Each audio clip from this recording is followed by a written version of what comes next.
हे दोस्तों, आपका दोस्त आपका host Investonomy here. Today we gonna talk about how to choose a mutual fund. दोस्तों, अक्सर new mutual fund investors fund में इन्वेस्ट करने के समय स्टार रेटिंग देख के या तो 2-3 साल का पास्ट रिकॉर्ड देख के अपना फंड चूज कर लेते हैं। पर क्या ये करना सही है?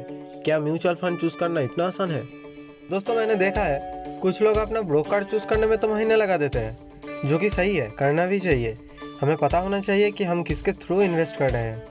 पर वो किसी स्टॉक में या फंड में इन्वेस्ट करने से पहले बिल्कुल भी रिसर्च नहीं करते।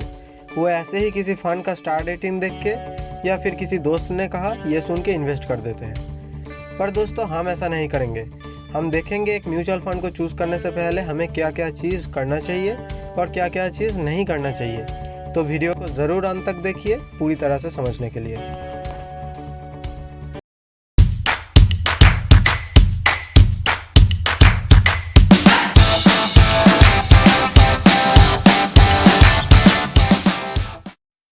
दोस्तों, पहले हम क्या क्या चीज़ नहीं करना चाहिए ये देख लेते हैं।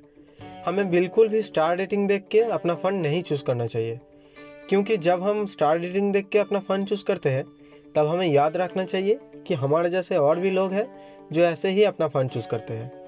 अब हम मान लेते हैं XYZ एक फंड है जिसका स्टार रेटिंग अभी 5 का चल रहा है। तो हमारे जैसे बहुत सारे इन्वेस्टर उस फंड की अच्छी स्टार रेटिंग देख के उस फंड की तरफ अट्रैक्ट हो जाते हैं और उस फंड में इन्वेस्ट कर देते हैं। तो एकदम से उस फंड के अंदर बहुत सारे पैसा आ जाता है, जिसे फंड मैनेजर के लिए मैनेज करना बहुत मुश्किल हो जाता है। क्योंकि देखिए, जब मार्केट बहुत ही ऊपर चला जाता है तब हमारे जैसे इंडिविजुअल इन्वेस्टर्स और पैसा इन्वेस्ट नहीं करते हैं। पर एक म्यूचुअल फंड मैनेजर चाहे भी तो ऐसा नहीं कर सकता है, क्योंकि म्यूचुअल फंड के लॉ के अनुसार कोई भी म्यूचुअल फंड 35% से ज़्यादा पैसा कैश में नहीं रख सकता है। इसीलिए अगर बहुत सारे पैसे उस फंड में आ रहा है तो फंड मैनेजर चाहे या ना चाहे, उसे कोई स्टॉक पसंद हो या ना हो, किसी स्टॉक की वैल्यूएशन पसंद आए या ना आए, क्योंकि फंड में पैसा आ रहा है इसीलिए उन्हें भी मार्केट में पैसा लगाना पड़ेगा।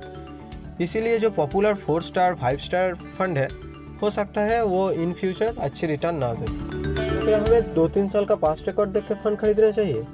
तो इसका भी जवाब है नहीं, क्योंकि हम अक्सर किसी भी फंड का 25-30% रिटर्न देख के ललचा जाते हैं उस फंड के तरफ और उस फंड का 2-3 साल का ट्रैक रिकॉर्ड देख के उसे खरीद लेते हैं। तो ऐसे में मुश्किल ये है कि अक्सर म्यूचुअल फंड इंडस्ट्रीज में कुछ फंड ऐसे होते हैं जो बहुत ज़्यादा रिस्क लेने के कारण कभी कभी फास्ट पोजीशन पे आ जाते हैं। पर अगर आप उस सभी फंड का 20 साल का ट्रैक रिकॉर्ड देखें तो ये फंड 14 से 15 साल लास्ट में ही आते हैं। तो इसमें क्या गारंटी है कि ये फंड इन फ्यूचर भी अच्छी रिटर्न देगी? क्योंकि जब ये रिस्क उल्टा पड़ता है तब लॉस भी बहुत ज़्यादा ही होता है।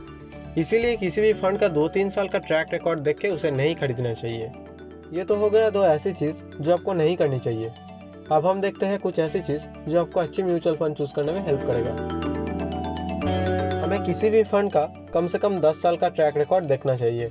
अगर 100 लार्ज कैप स्कीम है तो क्या ये फंड हर बार टॉप 25 में आ रहा है, ये देखना बहुत ही ज़रूरी है। ज़रूरी ये नहीं है कि वो फंड हर बार अपने कैटेगरी में टॉप में ही आया हो, पर एटलीस्ट 25th रैंक के अंदर तो हो। इससे हमें ये पता चलता है कि ये फंड कभी भी एक्स्ट्रा रिस्क नहीं लेता है लीडर बनने के लिए, और मार्केट की ख़राब समय में भी ये फंड उतना ख़राब परफॉर्म नहीं करता है। अब अगर कोई फंड 10-20 साल में अच्छा पास रिकॉर्ड दे दे तो क्या वो फंड अब ले लेंगे? देखिए, कोई फंड का 10-20 साल का पास रिकॉर्ड देख के आज फंड लेना है कि नहीं, वो डिपेंड करता है फंड मैनेजर कौन है उसके ऊपर। अगर वही फंड मैनेजर अभी भी उस फंड को मैनेज कर रहा है तब तो ठीक है, पर अगर पिछले साल ही फंड मैनेजर चेंज हो गया है तो उस फंड का पास्ट रिकॉर्ड कोई मायने नहीं रखता, क्योंकि फंड मैनेजर अच्छा या बुरा होता है, फंड नहीं।